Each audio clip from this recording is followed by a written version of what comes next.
नमस्कार दोस्तों। एक बार फिर से आपका स्वागत है सरल संस्कृत सुगम संस्कृत में। और मैं हूं प्रतिभा दीक्षित। वैदिक सूक्तों से संबंधित हमारा अध्ययन चल रहा था, जिसके के अंतर्गत हमने अग्नि सूक्त से संबंधित अध्ययन कर लिया है।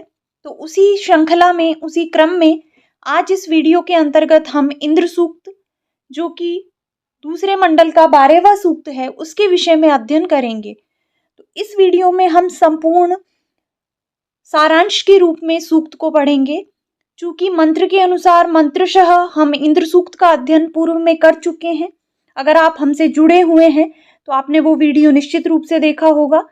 अगर मंत्रशः अध्ययन वाला वीडियो आपने पहले नहीं देखा है तो आरपीएससी सेकंड ग्रेड नामक एक प्लेलिस्ट है, या फिर वैदिक साहित्य प्लेलिस्ट से आप उन्हें देख सकते हैं। इन दोनों ही प्लेलिस्ट का या बाकी जो और भी प्लेलिस्ट हैं, उन सभी का लिंक डिस्क्रिप्शन बॉक्स में मौजूद है। आज का जो वीडियो है, इसमें हम एक सारांश के रूप में या इस दृष्टि से अध्ययन करेंगे कि प्रश्न किस तरीके से परीक्षा में पूछे जाते हैं, क्या बातें इंद्र देवता के विषय में महत्वपूर्ण है, किस तरह से पंक्तियां यहाँ से दे दी जाती हैं, क्या इंद्र देवता का स्वरूप है। तो उन सारी बातों को इस वीडियो में हम करेंगे। आइए प्रारंभ करते हैं।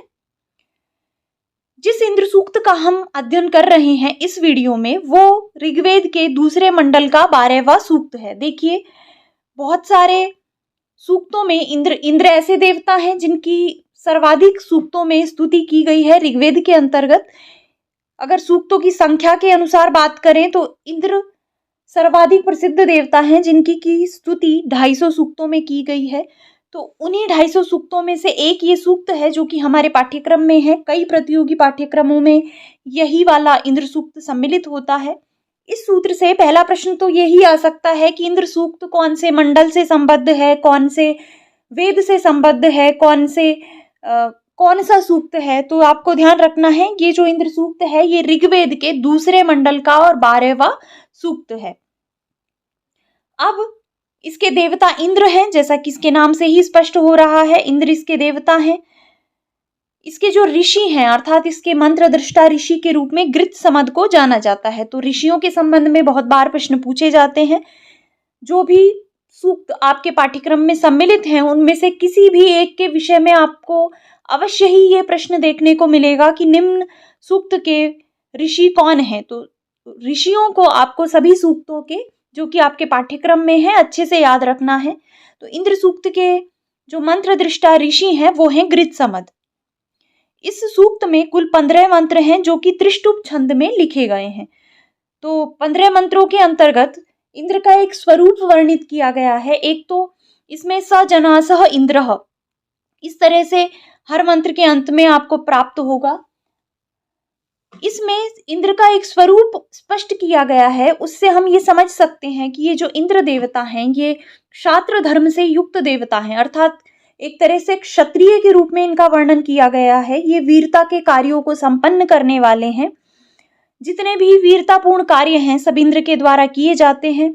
इसके अतिरिक्त एक पेय पदार्थ है जिसका कि नाम बार बार आता है देवताओं के विषय में सूक्तों में, वो है सोम रस।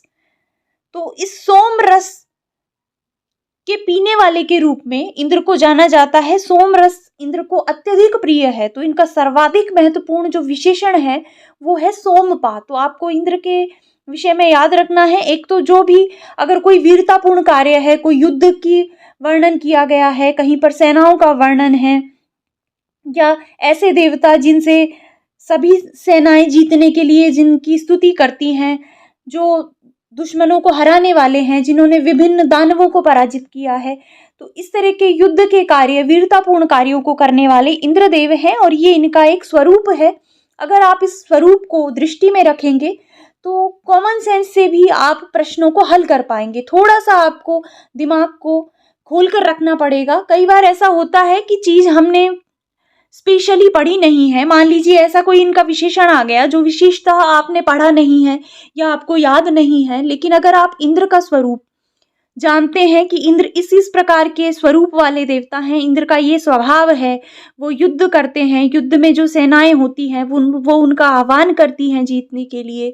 इन बहुत प्रकार के जो राक्षस हैं उनका वध करने वाले हैं, वज्र धारण करते हैं, वज्र से पापी लोगों का विनाश करते हैं। इसके अतिरिक्त जो कुपित पर्वत हैं उनको स्थिर करने वाले हैं, इस प्रकार के स्वरूप वाले देवता हैं। तो कई बार क्या होता है कि अगर कोई प्रश्न सामान्य रूप से पूछा गया है, आपको नहीं भी आता, तो आप जो 4 ऑप्शंस हैं उनमें देखकर सही उत्तर तक पहुंच सकते हैं। तो इसलिए अपनी दृष्टि को थोड़ा विस्तृत रखिए, संकीर्णता से कभी भी अध्ययन मत कीजिए, एक खुले दिमाग से अध्ययन कीजिए कि इंद्र इसी स्वरूप वाले देवता हैं। अब बात करते हैं इनके पर्यायवाची के रूप में क्या क्या शब्द इनके पर्यायवाची के रूप में प्रयुक्त किए गए हैं। तो पर्यायवाची में सबसे जो प्रसिद्ध है वो सोमपा है, सोमरस का पान करने वाले हैं, इनको सोमरस अतीव प्रिय है, तो सोमपा के रूप में इंद्र को जाना जाता है। सुशिप्रह है अर्थात सुंदर ठोड़ी वाले हैं, जिनकी ठोड़ी बहुत सुंदर है, ऐसे हैं। युक्त ग्रामणः हैं, विश्वस्य प्रतिमानम, विश्व के प्रतिनिधि हैं, क्योंकि वो ही वीरतापूर्ण कार्य करके एक तरह से विश्व को बांध के रखते हैं, तो वो विश्व के प्रतिनिधि के रूप में है। अच्युत च्युत हैं, अच्युत च्युत का क्या तात्पर्य है, ये जब हमने मंत्रशः अध्ययन किया था उस वीडियो में भी हमने ये बात की थी, और ये एक कथा भी प्रचलित है। अगर आप लोक कथाएं सुनते हैं या जो माइथोलॉजिकल स्टोरीज होती हैं, टीवी पर कभी आपने देखा होगा, बहुत सारे इस तरह के सीरियल पहले दूरदर्शन पर आते थे, तो उनमें ये कथा कई बार जानी गई है, मैंने तो सुनी है, आपका पता नहीं, कि जो ये पर्वत हैं, जो जितने भी माउंटेन्स आज आपको दिखाई दे रहे हैं पृथ्वी पर, ये पहले उड़ते थे, यहाँ से वहाँ इनके पंख होते थे, ये उड़ उड़ कर यहाँ वहाँ चले जाते थे। तो लोग इनसे बहुत परेशान थे, क्योंकि मान लीजिए हिमालय उड़कर और गंगा की तलहटी वाले स्थान पर आकर बैठ जाए जहाँ पर बहुत सारी आबादी है, तो जन धन का नुकसान होता ही था। तो इन पर्वतों की उस बात से लोग बहुत परेशान थे, तो ये अपनी उस समस्या के समाधान के लिए इंद्रदेव के पास गए, और इंद्रदेव ने उन पर्वतों के पंखों को काट दिया, और उसके बाद से ये पर्वत जहाँ पर थे वहीं पर स्थिर हो गए। तो इस तरह से जो पर्वत हैं, जो कि यहाँ वहाँ घूमते रहते थे, उनको इन्होंने स्थिर किया है, इसीलिए इनको कहा जाता है अच्युत च्युत, पर्वतों के विनाशक। और तीसरा, इनको अपाम नेता भी कहा जाता है। तो अपाम नेता को आप ध्यान रखिए अच्छे से, क्योंकि जैसे मैं बात कर रही हूँ, कोई सीरियल आते हैं, माइथोलॉजिकल कुछ नाटक हैं, सीरीज हैं, तो उनमें हम क्या देखते हैं कि वरुण जो देवता हैं वो जल के देवता के रूप में जाने जाते हैं। तो इसलिए आप थोड़ा कंफ्यूज हो सकते हैं कि अगर प्रश्न आ जाए कि अपाम नेता कौन है, अपाम जल है, तो जल को ले जाने वाला कौन है, तो आप कतई ये ना समझें कि ये विष्णु का विशेषण है, ये विशेषण है इंद्र का।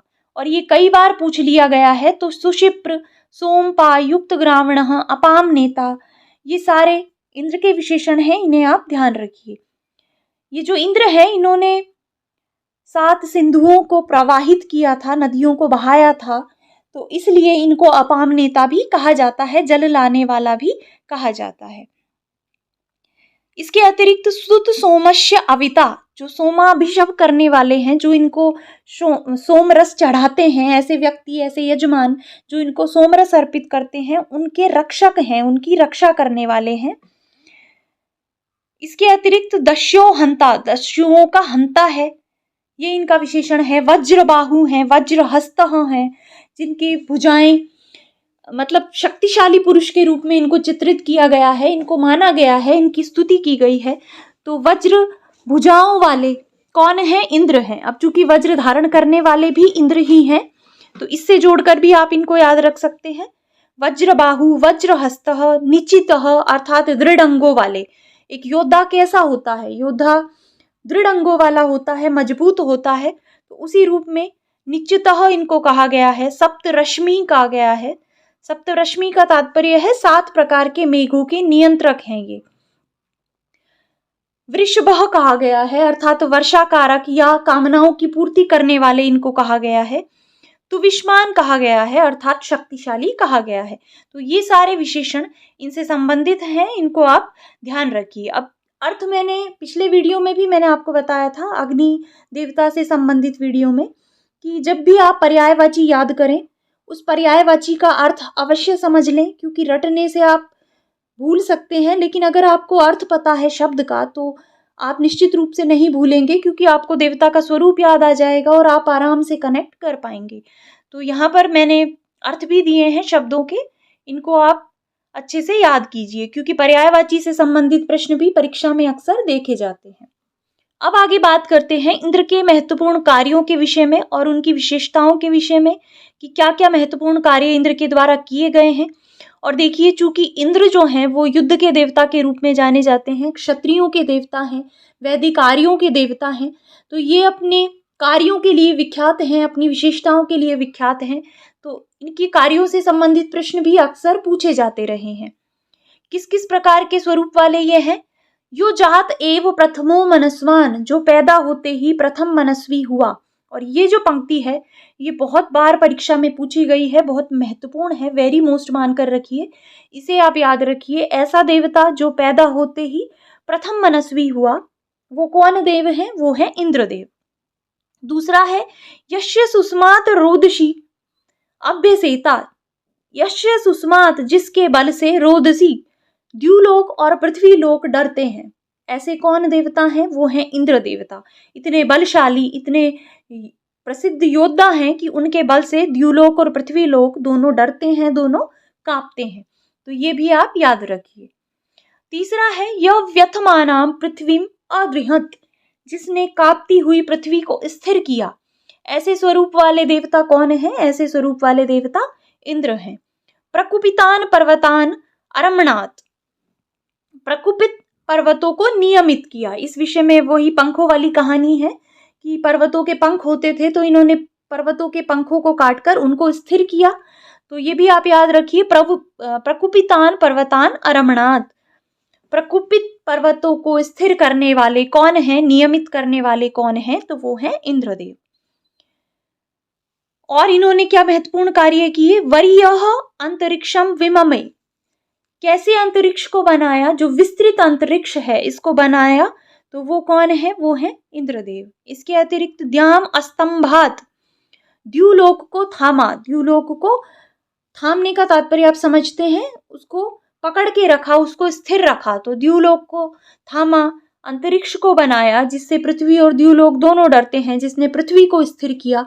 एक तरह से स्थिर करने का कार्य इंद्र के द्वारा किया गया है, चाहे वो द्युलोक को थाम कर स्थिर करने का कार्य हो, चाहे पृथ्वी लोक को थाम कर स्थिर करने का कार्य हो, और चाहे पर्वतों के पंखों को काटकर स्थिर करने का कार्य हो। अगला, कुछ दानवों का इन्होंने वध किया, कुछ राक्षसों का वध किया। तो इनके विषय में भी अक्सर प्रश्न पूछे जाते रहे हैं, लेकिन इनमें आपको दो चीजें याद रखनी है। एक तो जो असुर है, दानव है, राक्षस है, उसका नाम याद रखना है। दूसरा, उसने क्या किया था, अर्थात कैसे उस राक्षस को, उसके विषय में विशेषताएं याद रखनी है। तो देखिए 3-4 हैं, मैंने सभी को यहाँ पर लिख लिया है। सबसे पहले है अहि। तो कैसे अहि को मारा इन्होंने? अहिम हत्वा सप्त सिंधून अरिणात, अब मेघों को स्थिर करके। दूसरा अर्थ है यहाँ पर अहि को मारकर 7 सिंधुओं को बहाया।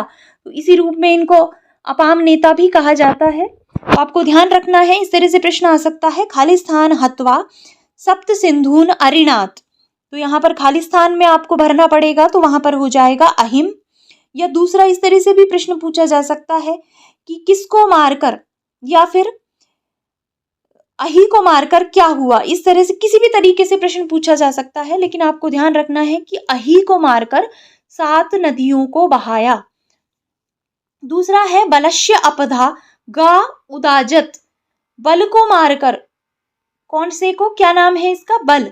बल को मारकर गा उदाजत, गायें मुक्त कराई। तो कौन से राक्षस से गायें मुक्त कराई इंद्रदेव ने? बल नामक राक्षस से। तो इसे भी आपको याद रखना है। तीसरा है पर्वतीषु क्षियंतम संबरम चत्वारिश्याम सरद्यम अनविंदत, अर्थात पर्वत में छिपे हुए शंबर नामक राक्षस को चत्वारिंशाम सरदम, 40वें शरद में, अर्थात 40 वर्ष के बाद, जो कि 40 वर्ष से छिपा हुआ था शंबर नामक राक्षस पर्वतों में, उसको ढूंढकर मारा।